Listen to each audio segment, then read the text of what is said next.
A victorious Donald Trump tonight describing his pursuit of the presidency. He says running for president is tough, nasty, mean, vicious, beautiful if you win. And tonight, South Carolina painted a beautiful picture electorally for Donald Trump. You see his margin of victory as it stands now with almost 3/4 of the precincts reporting, 33%. Marco Rubio and Ted Cruz nodded in second place at 22%. I'm joined here by Dick Morris, who wants to make a point, and then we're going to get to our panelists around the country. Dick? First, in terms of South Carolina, I think the odds now of there being any real separation between Cruz and Rubio, I think have declined dramatically. So it will be a three-way race, and that augurs very, very well for Donald Trump because he can win a plurality. He's demonstrated that in very different states, New Hampshire and South Carolina, and I think he's likely to continue. I just want to repeat something that I said earlier in the broadcast, but you might not have been there. Hillary lost the Latino vote in Nevada. They voted for Sanders by 53 to 47. The white vote went for Sanders by 1 point, and the black vote, which is 13% of the state, went for Hillary by 3 to 1, 75 to 25. Now, when you project that into the future, into Super Tuesday, where you have a state like Texas, where the black vote is about 10 or 12%, but the Latino vote is about 35%. That augurs very badly for Hillary, that she can't count on sweeping the Latino vote. And this was the first real test of that, and a very important one. So Hillary won Nevada, but she has to be saying to herself that she certainly needs strengthening now with the Latino vote. And that's why she is off to Texas. Let us bring in Matt Towery, Skyping in from Atlanta. He is the CEO of Insider Advantage, a pollster and a one-time aide to Newt Gingrich back during Newt's early days in the House of Representatives. Matt, I want to get to the prognostication, but also as an aide, at least in the portion of the Donald Trump speech we heard. While he was very gracious to the two guys battling it out for second place, no mention of Jeb Bush. Now, I assume that obviously Donald is excited about winning, but boy, if the staff failed to let him know that Bush was getting out of the race, it's something that was unfortunate, at least in terms of his remarks tonight. Well, we don't really know who tells Donald Trump what to say. I mean, if the staff were prepared, they tell him to say Nevada, not Nevada. We've all learned that over the years. Dick said it right. I say it right. Everybody who's ever had to campaign there does.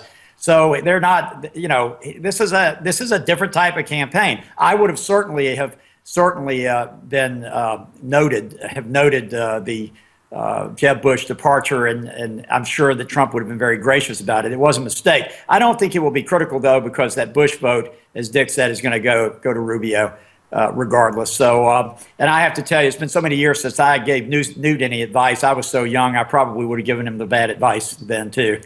Well, it's just the whole notion of the atmospherics, and it's not to nitpick, and certainly the Donald does a great job going after the press, but in that exultant statement, it was just noteworthy he did not have anything to say about Jeb withdrawing, and again, it may just be in the rush of victory and getting down to make the statement he doesn't know about that fact.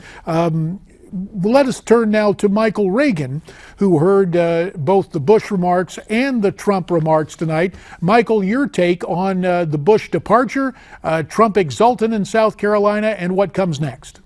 I mean, as we talked about early in the program, we're not surprised by the departure of really a true friend of mine, been a friend of mine since 1980, in Jeb Bush.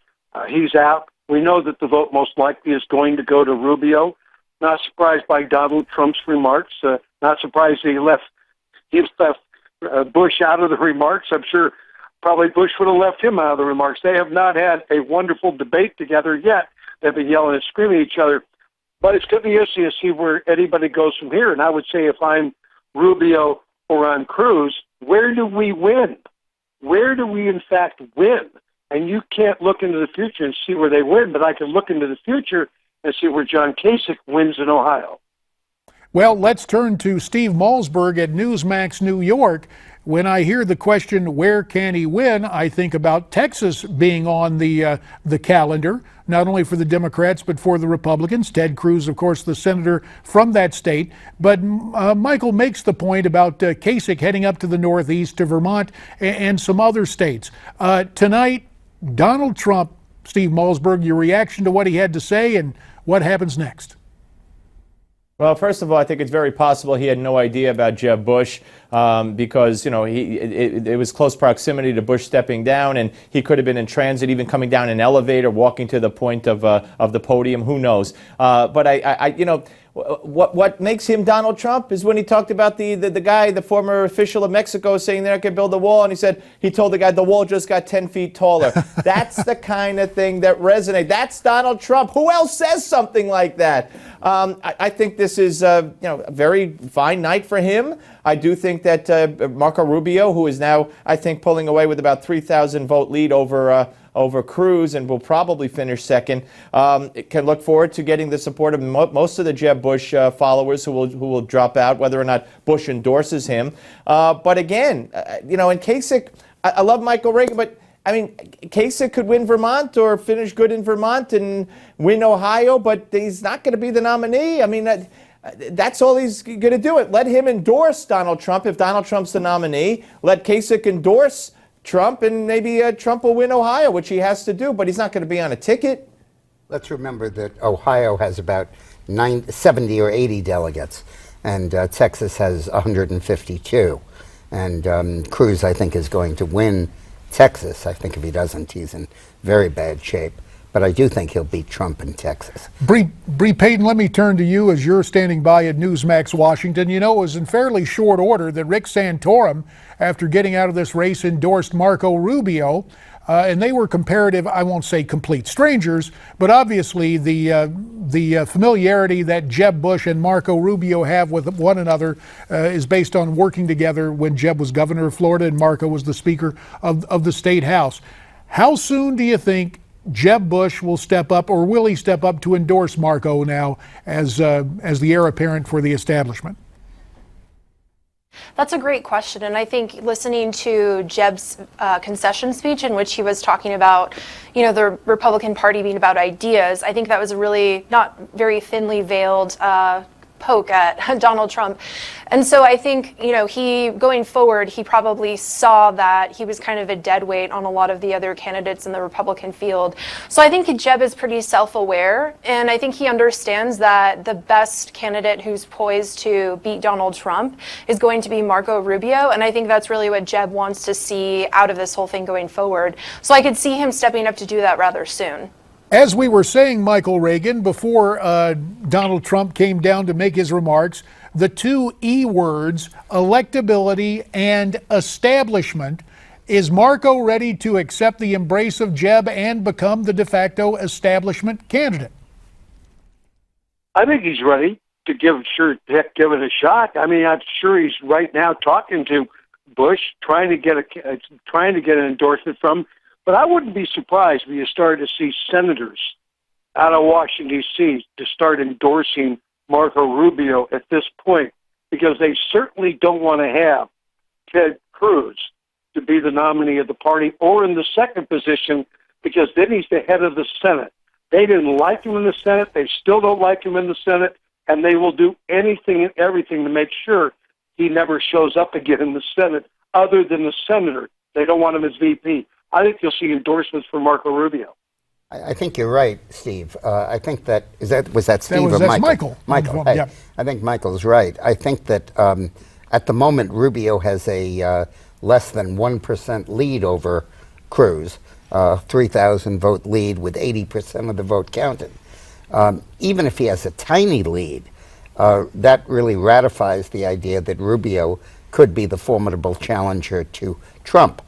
And you can't underestimate how frightened the Republican establishment is of Trump and how much they hate Cruz.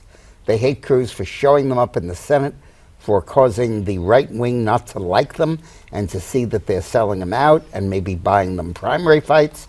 And they worry that Trump will say something outrageous and won't be able to win and won't be able to pick up female votes and will doom the party.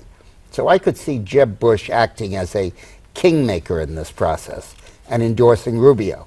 And I think when you ask the question of why, obviously it would have to be before Super Tuesday on March 1st. In fact, you go back and you say, why is Bush dropping out now? He's got $15 million in his PAC. Why is he dropping out? And I think the answer has to be that he's probably already decided to drop out, clear the field, and then endorse Rubio, and then work with Rubio to pilot him into the presidency, resuming the mentor relationship between them, which I think was never quite broken. Their campaign against each other became formidable, but I don't think it was ever bitter. And I think you're going to see a kind of kingmaker approach here, which would vault Rubio ahead of Cruz in a fight with Trump. Let's turn to Matt Towery, standing by in Atlanta, Georgia.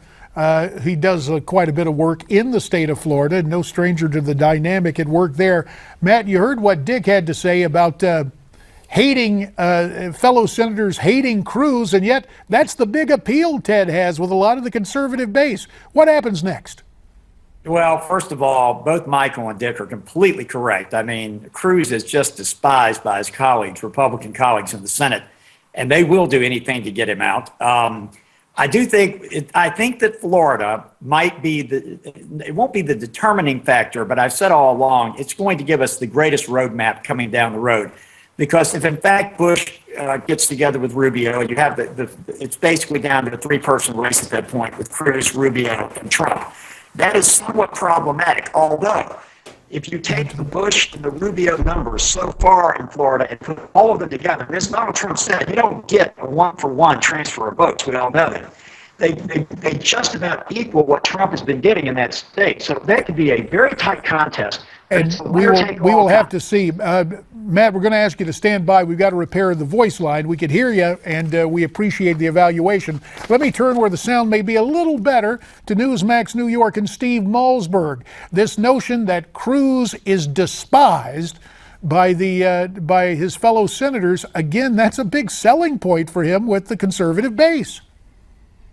Absolutely. Absolutely. The conservative base is, as you are well aware, JD, is fed up, disgusted when they have a majority leader finally who ran, hey, get Harry Reid out of there, put me in there, we'll go after Obama on this and that and this and that. And then he gets his to the podium for his victory speech and says, we're not going to shut the government down, Mr. Obama, waving the white flag from the get-go. So, it couldn't have been a worse scenario. And you're right, Cruz, that's Cruz's badge of honor, is that the Senate despises him. We're not. If Rubio dropped out,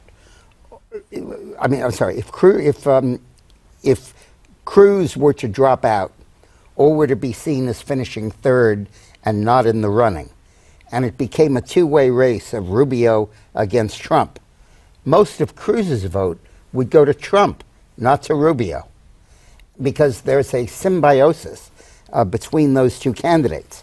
And if the Republican establishment thinks they're going to get Rubio if they get Cruz out of the race, they're wrong. They're going to get Trump.